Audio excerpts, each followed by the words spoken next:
Ang kwento ni David at Goliath ay nagmula sa Biblia, unang Samuel Kapitulo 17. Noon, nakikipagdigmaan ang mga Israelita laban sa mga Filisteo.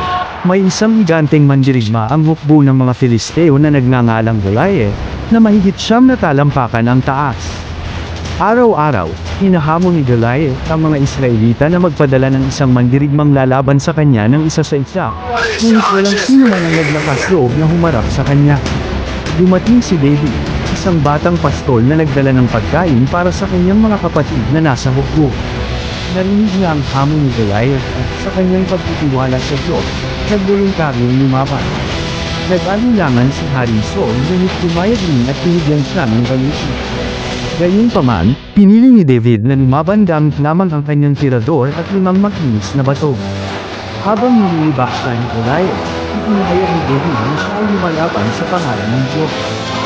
Hinihagis niya ang isang bato patama sa noo ni Goliath na nagpatawda sa higante.